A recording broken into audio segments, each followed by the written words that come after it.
सबको जय मसीह की। इस सुबह के समय हम एक वचन अध्ययन करेंगे जो पहले तीमुथियुस की पत्री पहले अध्याय के 12वें वचन से है।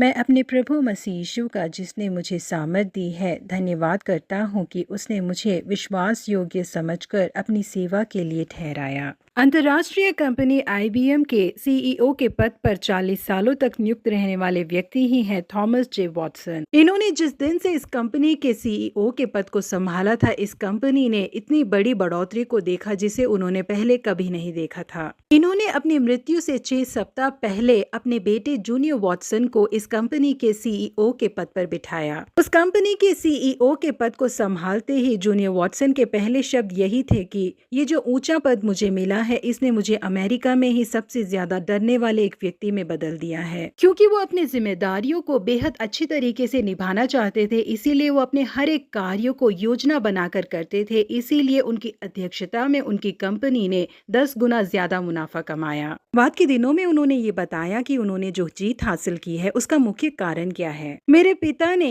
मैं एक अच्छा अध्यक्ष बन सकता हूँ करके मुझे स्वीकार करके मुझ पर भरोसा दिखाया। यही कारण है कि मैं इस ऊंचाई के शिखर तक पहुंच पाया हूं करके उन्होंने कहा। जी हाँ प्रिय परमेश्वर के लोगों, हमारे परम पिता ने भी हमारे ऊपर बहुत ज्यादा भरोसा रखा हुआ है। हो सकता है कि इस दुनिया में कई लोग हमें स्वीकार न करें, हम पर भरोसा न करें या हम पर विश्वास करके कोई जिम्मेदारी हमें न सौंपे, लेकिन हमारे परम पिता चाहते हैं कि हम बिल्कुल उनके समान बल्कि उनसे ज्यादा बढ़कर करें। साउल नाम का पौलुस मसीह लोगों को सताने वाला एक व्यक्ति था, लेकिन यीशु मसीह ने उन पर बेहद ज्यादा भरोसा दिखाया। ये मेरे नाम के निमित्त थके बिना लगातार मेहनत करेगा करके दर्शन में उनसे भेंट की उन्होंने। जिस दिन से यीशु मसीह से मिले, उन्होंने ईमानदारी से उनके लिए सेवकाई की। चेलों में से कोई भी उन पर भरोसा करने के लिए तैयार नहीं था। ये तो मसीह लोगों को सताता है ना कहकर उन लोगों ने साउल को स्वीकार ही नहीं किया और ना ही उनकी कही किसी बातों को उन लोगों ने माना। लेकिन यीशु मसीह ने प्रेरित पौलुस को सच्चा जानकर अपने लिए चुन लिया। ये अन्य जातियों को और राजाओं को मेरे बारे में बताने के लिए मेरे द्वारा चुना गया पात्र है करके यीशु मसीह को जो भरोसा पौलुस के ऊपर था उसे उन्होंने जताया। उस दिन से पौलुस ने यीशु मसीह ने उन्हें विश्वास योग्य समझकर जिस सेवकाई को सौंपा था उसे ईमानदारी से किया। उन्होंने कई मिशनरी यात्राओं को किया, कई कलीसियाओं की स्थापनाएं की, कई लोगों को परमेश्वर के राज्य में जोड़ा और कई पत्रियों को लिखा। जी हाँ प्रिय परमेश्वर के लोगों, जिस परमेश्वर ने पौलुस पर भरोसा कर उन्हें सेवकाई सौंपी थी, वो हम पर भी भरोसा करते हैं। हम पर भरोसा कर जिन जिम्मेदारियों को वो हमें सौंपते हैं, यदि हम उसमें ईमानदार रहेंगे तो वो हमें और अधिक आशीषित करेंगे। प्रभु आप सबों को आशीषित करे। Have a blessed day.